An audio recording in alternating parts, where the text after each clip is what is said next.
Kembali lagi dengan saya dalam video informatif. Kali ini saya akan mewawancarai guru idola saya sewaktu ayah. Mari kita simak video wawancara dengan guru idola saya. Boleh kita wawancara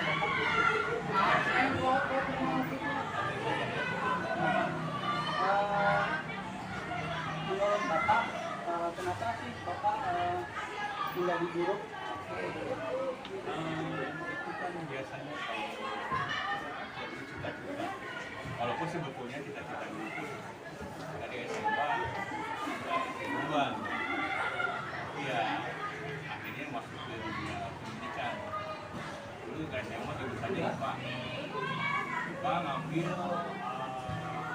PC. Dulu zaman PC ada 3 pilihan, jurusan IPA, jurusan itu IPS itu berarti ngambil 3 jurusan, ya IPA-nya 2, IPS 1. Kalau itu dari IPA ngambil ke pertanian, Bogor, udah masuk. Ini yang masuk dulu yang ke Jakarta. Di Jakarta bagian jurusannya ekonomi. Alhamdulillah mungkin udah terpilihkan di sana.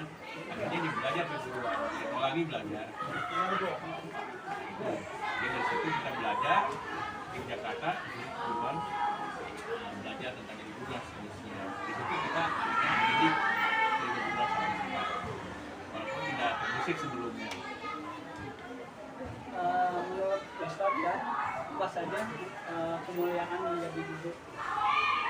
Setelah sekian tahun kuliah, mungkin 4 tahun lebih, satu dari luar, akhirnya kita dididik berdasarkan pendidikan dan seterusnya, bahkan seterusnya, akhirnya terbentuklah karakter kehidupan. Ini kalau waktu terwakil dari kuliah akhirnya terbentuk. Alhamdulillah sebetulnya ternyata jadi guru itu enak sekali. Kenapa? Suatu kebanggaan apabila anaknya itu berhasil ke dunia kuliah yang tadinya nggak bisa, anaknya sudah berhasil, kalau sudah misalkan keluar dengan nilai bagus atau bekerja, itu kebanggaan tersendiri. Walaupun mungkin ya dia sendiri tidak tahu itu, atau mungkin pura-pura nggak tahu, tapi ada satu kebanggaan buat sendiri. Menurut Ustaz ya, tantangan eksternal yang Ustaz hadapi saat menjadi guru? Ya tantangan mungkin bisa eksternal luar, internal bawah. Kalau eksternal bagi luar kan sebetulnya ada saja pada saat kita lingkungan, masyarakat tangan, sebetulnya kita balik lagi kepada lingkungan. Kalau misalkan dari luar, teman-teman dari luar itu kan tergantung di lingkungan sendiri. Kalau misalkan contoh lingkungan di sini kebetulan bisa di FHI, minimal tantangannya untuk pembelajarannya ada daya dukungnya, materi pengadilan yang menunjukkan dengan materi pembelajaran sendiri ya, daya dukungnya itu. Kalau misalkan daya dukungnya menunjukkan pasti ada saja, ada sarana prasarana yang mendukung apa tidak, tantangan juga kan dari dalam dari luar yang lainnya, pasti ada saja baik eksternal maupun internal. Tapi itu bisa diatasi dengan keadaan memaksimalkan keadaan yang ada saja, kan? Tapi muluk-muluk Solusi yang Ustaz lakukan untuk menghadapi tantangan tersebut? Setiap kegiatan itu pasti ada nilai Tidak, plus siap. dan minus, ada kelebihan dan kekurangan. Jadi apalagi di setiap sekolah itu pasti ada potensi lebih dan kurangnya. Contoh kalau misalkan sarannya kekurangan, pendukung belajar kekurangan, kita nggak usah menurut, maksimalkan aja apa yang ada. Yang penting kita kasih motivasi siswa supaya dia belajar, yang tidak bisa menjadi guru. Sumber belajar itu banyak, buku itu banyak. Ini saja manfaatkan apa yang ada di depan kita. Menurut Ustaz dan kondisi pembelajaran saat ini, mata pelajaran yang Ustaz ampuh bagaimana? Ya kan sekarang itu ada ini sebetulnya kalau kita selama itu ada hikmahnya. Kita jangan mengeluh kita ketemu musuh dengan gaji ini ada nilai plus pandemi kita belajar IT. Dunia maya di situ sudah semua pembelajaran tambah banyak. Siswa di dituntut ke informasi lain yang lebih berkembang. Jadi nggak ada apa kan tuntutan siswa ini supaya lebih berkembang plus supaya bisa menguasai IT, materi-materi dan seterusnya. Ada walaupun misalkan pertama pasti ada saja kan, itu lama-lama pasti terjadi. Sekarang saja kan masih daring dan luring kan, kalau di sini sudah masuk oleh ada sebagian masuk, sebagian buka, terbatas. Menurut Ustaz, upaya yang dilakukan untuk meningkatkan proses dan kesehatan belajar yang namanya hasil pasti ada sebuah proses itu kan tidak serta-merta berhasil apa yang kita harapkan.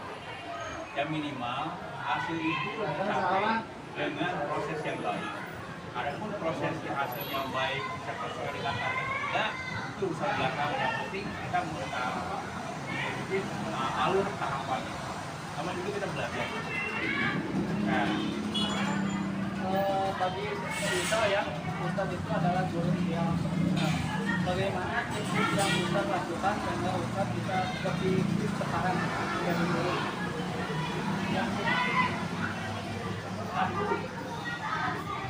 Niat itu kita tekankan kepada supaya anak itu pengen bisa mau belajar, senang dulu. Kalau sudah senang, biasanya kesulitan-kesulitan itu akan mudah diselesaikan. Yang penting senang dulu. Tidak ada yang tidak bisa dimengerti kalau kita belajar. Itu motivasi kita yang penting harus optimis.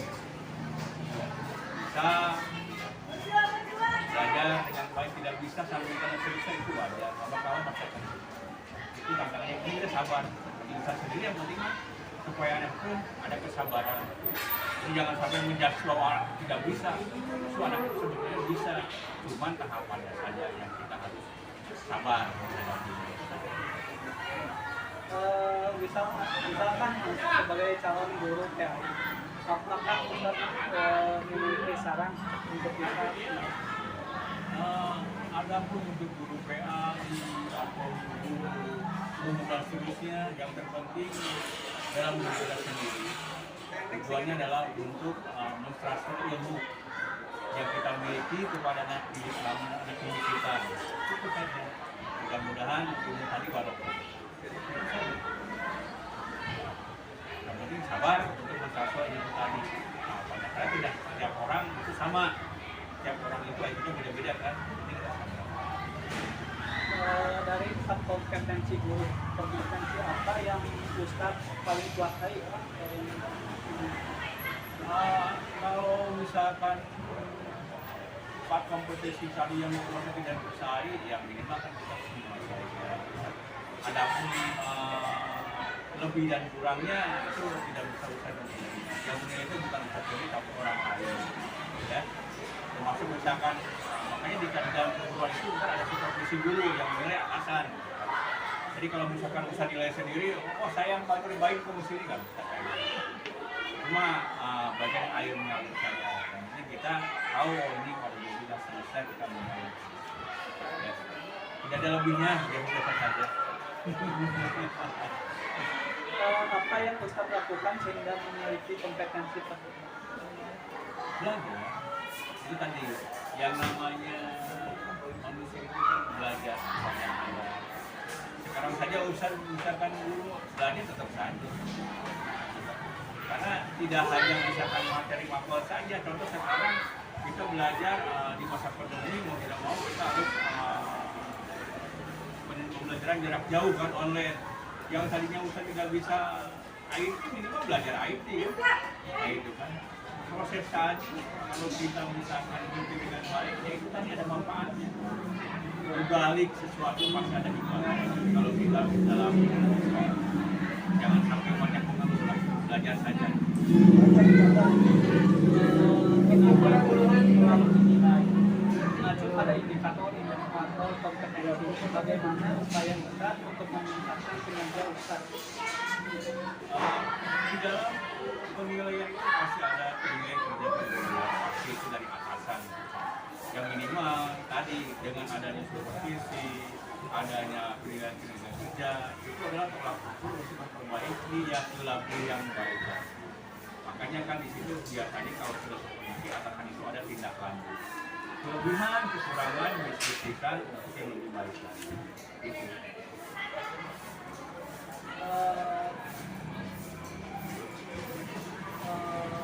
Berikutnya adalah apa saran Ustaz agar bisa sebagai calon guru memiliki kriteria kinerja baik atau baik sekali. Satu, kita itu harus ikhlas dalam ilmu, ikhlas dalam transfer ilmu tentang kepada kita. Keduanya, kita harus kerja keras mau belajar. Ketiganya, kita ini selain kita harus mau belajar, jangan lupa kita harus mau menerima kritik. Karena kritik itu apa? Sebagai tolak ukur untuk memperbaiki diri kita. Yang bisa menilai diri kita itu bukan diri kita sendiri, tapi biasanya teman-teman kita atau rekan-rekan kita dari luar. Nah, kritik tadi itu adalah obat bagi kita untuk meningkatkan kualitas kita. Makanya jangan kita anti kritik. Silakan. Itu justru obat untuk kita memperbaiki lebih yang baik ke depan. Selanjutnya, apa yang Ustaz lakukan di kegiatan MGMP? MGMP itu kan musyawarah guru mata pelajaran. Justru di situ adalah kita harus bergaul dengan guru-guru mata pelajaran yang lain. Itu tujuannya apa? Itu untuk mengembangkan potensi yang ada dalam diri kita sendiri. Kalau misalkan ekonomi ya ya ada kesulitan dan bagaimana mau ekonomi bisa dipecahkan. Sharing dengan guru lainnya belajar tentang makna itu sendiri. Kalau misalkan di PAI berarti terhadap GMP itu wadah untuk sama rekan membuat tadi meningkatkan kualitas. Bagaimana cara Ustaz ya dalam meningkatkan produktivitas terkait pengembangan diri, publikasi ilmiah dan karya inovasi.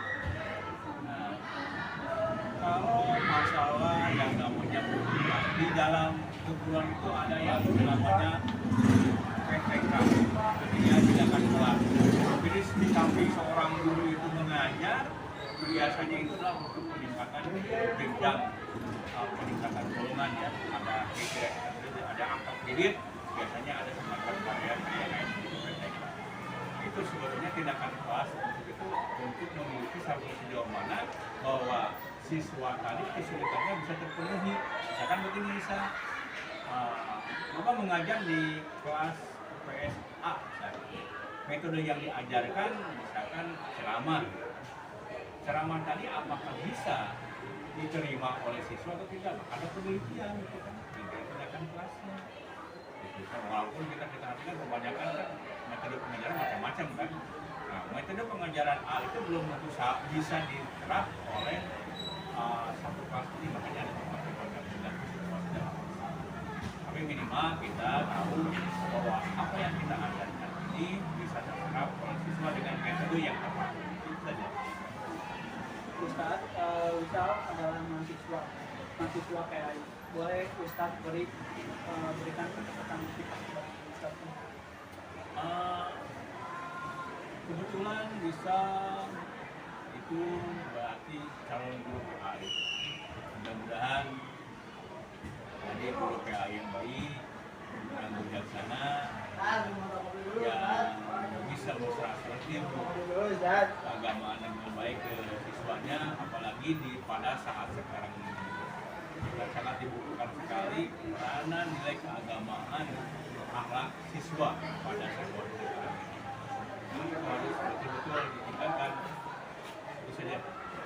Ustaz, yang terakhir, kalau misal minta restu dari Ustaz, selaku guru dan misal mau menjadi guru, Ya, mudah-mudahan yang penting kita itu dari diri kita sendiri, tidak usah meniru dari orang lain.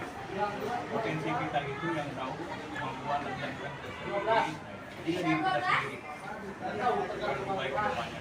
Ini bismillah. Belajar supaya kita ini mengamalkan ilmu dengan baik dan bersama menerapkan kepada anak-anak kita. Anggaplah anak-anak didik itu dari kita itu anak didik kita sendiri itu anak-anak kita sendiri. terima kasih Ustaz. Wawancara kali ini sangat menarik sekali. Bisa mohon maaf apabila banyak salah, banyak kata-kata yang tidak mengenakan hati Ustaz, mungkin mendidikan dan Sama-sama. Yang penting sekali lagi apakah bupati polisi semakin dulu itu belajar. Ya, mudah-mudahan bisa sukses, kemudian baik, jadi guru yang baik, baik yang bisa kita ciptakan. Dan jangan lupa kalau minta doa orang tua. Doa orang tua itu yang punya pasti jadi pasti. Ya, ya. terima kasih kepada Ustaz ya sudah mewawancarai saya, berhasil mewawancarai guru idola saya. Mudah-mudahan Ustaz banyak umur, banyak rezeki dan Saya yang mai sekarang. kemuliaan guru. Guru merupakan profesi yang tidak memiliki resiko, baik itu resiko fisik maupun non-fisik. Profesi guru yang ditekuni atau digeluti oleh manusia sangatlah mulia. Dikutip dari islam.nu.or.id menyebutkan bahwa seorang guru atau profesi guru sangatlah mulia karena menyeru kebaikan dan mencegah keburukan. Ini sesuai dengan firman Allah. Firman Allah dalam surat Ali Imran ayat 104, yakni berbuat kebaikan atau amar ma'ruf nahi mungkar. Nah, seorang guru amar ma'ruf, yakni amar ma'ruf di sini adalah seorang guru menyampaikan materi, menyampaikan pembelajaran atau juga meng-share ilmu yang telah didapat. Ini adalah contoh amar ma'ruf. Selain pada itu, seorang guru mencegah keburukan, yakni nahi mungkar. Maksud di sini adalah nahi mungkar di sini adalah seorang guru mencegah peserta didik agar tidak bodoh, tidak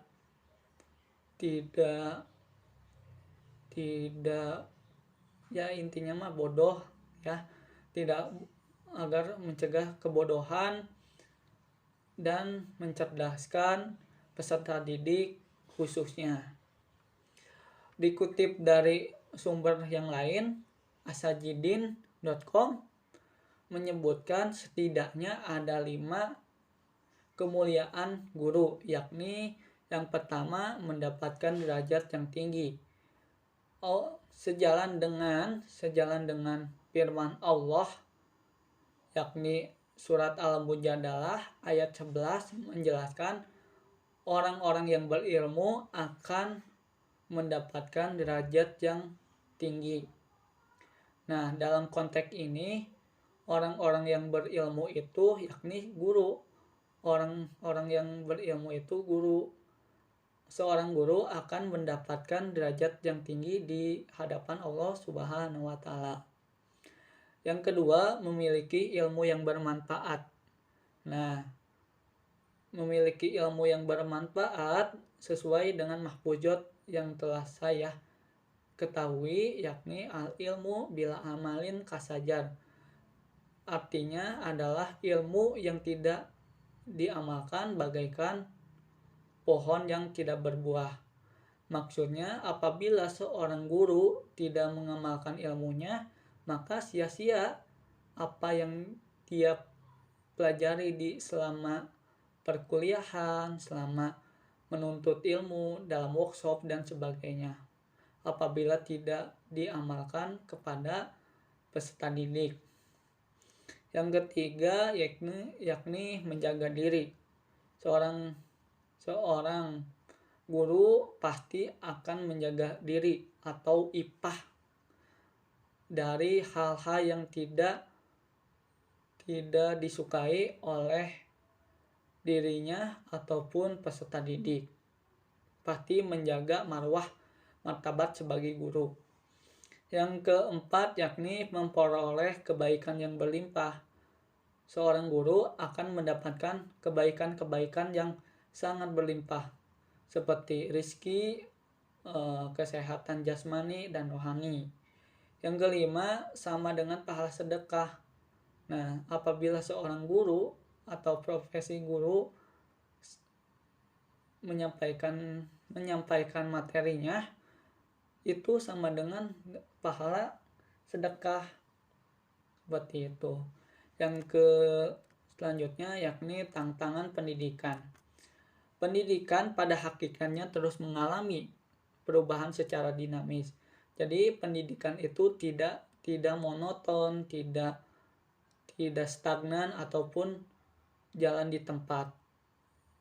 Pendidikan terus secara terus-menerus berjalan secara dinamis sesuai zamannya. Tidak diragukan lagi, pendidikan di Indonesia khususnya sudah menyesuaikan zaman. Di Indonesia sudah menyesuaikan zaman seperti media yang sudah sesuai dengan zaman, metode yang sesuai zaman, ataupun teknik atau strategi pembelajaran yang sudah sesuai zaman.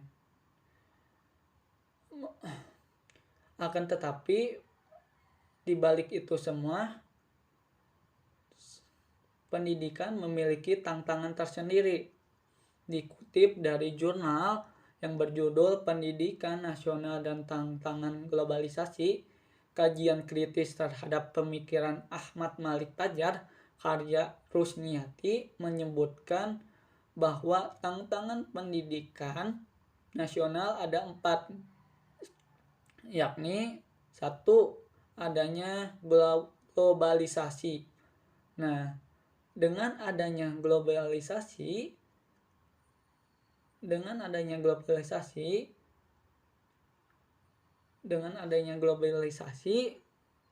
pendidikan di Indonesia mengalami perubahan di bidang budaya, etika, moral yang diakibatkan kemajuan teknologi di bidang transportasi dan informasi. Yang selanjutnya yakni diterapkan sistem globalisasi dan perdagangan bebas yang berakibat persaingan antar alumni semakin ketat. Pada saat ini adanya globalisasi, orang-orang sudah sulit untuk mencari pekerjaan dikarenakan adanya atau penerapan sistem globalisasi dan perdagangan bebas, yang akhirnya para alumni saling sikut, saling mengandalkan salah satu untuk mendapatkan pekerjaan. Yang ketiga yakni banyak sekali hasil survei menunjukkan mutu pendidikan masih rendah. Jadi menurut survei di lembaga-lembaga bahwa Indonesia masih memiliki mutu pendidikan yang sangat rendah, bahkan berada di juru kunci dan tertinggal jauh dari negara-negara tetangga, khususnya Asia Tenggara, seperti Malaysia, Vietnam, Thailand, dan sebagainya. Indonesia masih tertinggal jauh dikarenakan mutu pendidikan di Indonesia masih rendah. Yang keempat, masih rendahnya sosio kapital. Sebagai implementasinya, sosio kapital adalah masih kurangnya sikap trust atau amanah. Nah, ini berdampak juga kepada pendidikan sebab sikap trust atau amanah dijunjung tinggi dalam pendidikan. Selanjutnya, potret pendidikan dan pembelajaran.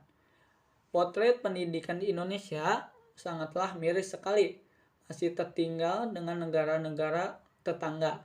Menurut data yang dikutip dari jurnal berjudul Potret Pendidikan di Indonesia dan kesiapan dalam menghadapi masyarakat ekonomi Asia atau MEA, karya Heri Widodo, menyebutkan bahwa pendidikan di Indonesia berada di posisi gawat darurat. Beberapa kasus menggambarkan kondisi ini, salah satunya adalah 75% pelayanan pendidikan Indonesia masih berada jauh dari kata layak, sedangkan 25% saja, bahkan 25% saja yang termasuk kategori layak. Berdasarkan dari pemetaan Kemendikbud terhadap 40.000 sekolah pada tahun 2012. Pembelajaran juga sangat riskan di Indonesia. Dikutip dari mutuinstitute.com menyebutkan bahwa penyebaran sarana pembelajaran masih tidak merata, masih terkonsentrasi terhadap kota-kota yang mudah dijangkau, mudah diakses, dan sebagainya, yang akhirnya sarana prasarana tidak merata ke dalam pelosok-pelosok negeri. Selanjutnya yaitu guru ideal. Setiap murid memiliki guru idealnya masing-masing, ya.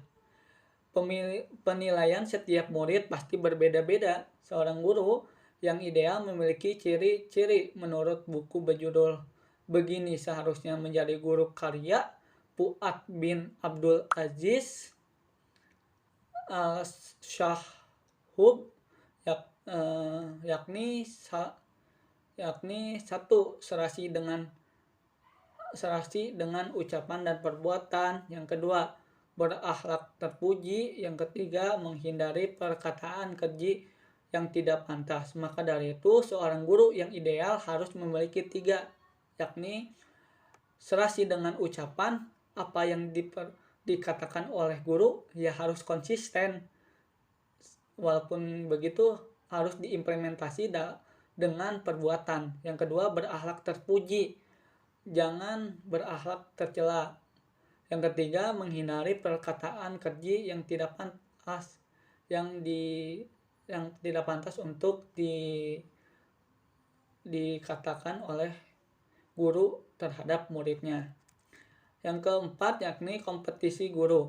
Kompetensi guru menurut Akmal Hawi dalam bukunya Kompetisi Guru Pendidikan Agama Islam memiliki arti yakni kemampuan atau kecakapan.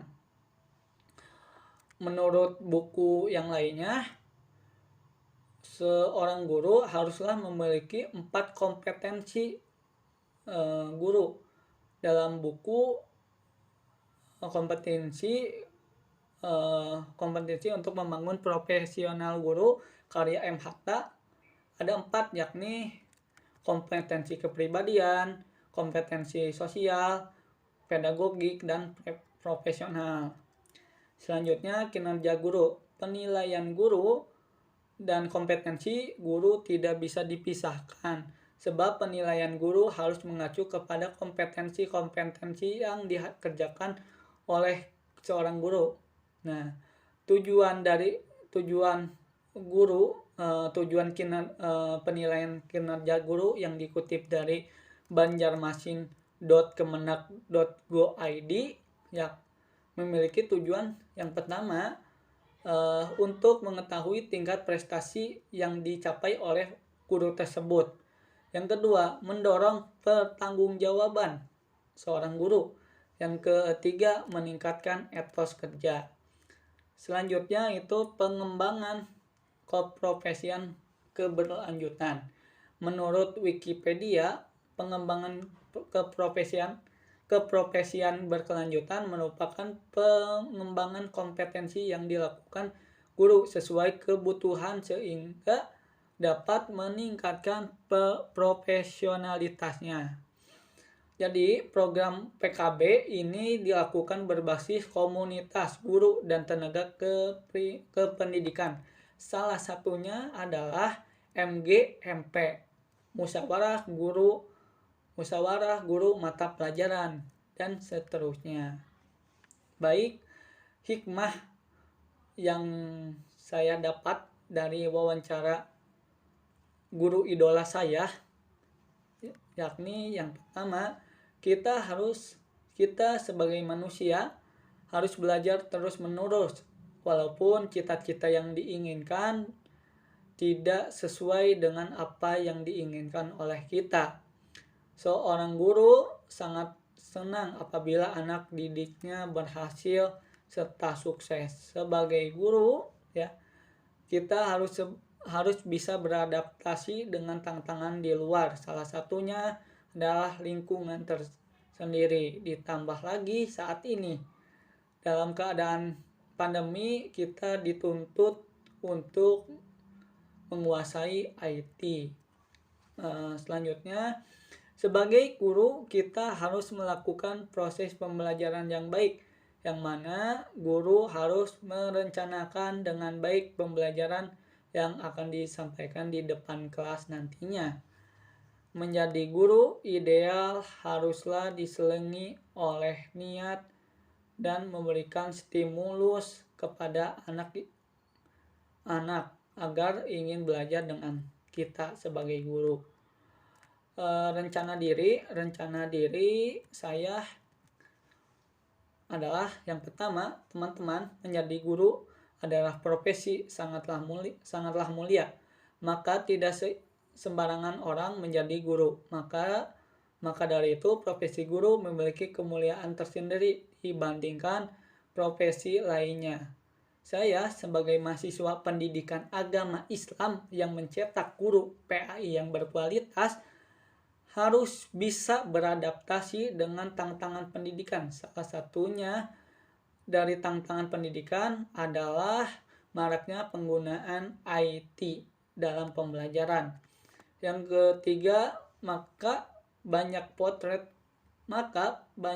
banyak potret pendidikan pembelajaran yang sesuai dengan yang tidak sesuai. Maka saya sebagai calon guru harus berinovasi dalam pendidikan dan pembelajaran seperti pembelajaran yang melibatkan media pembelajaran.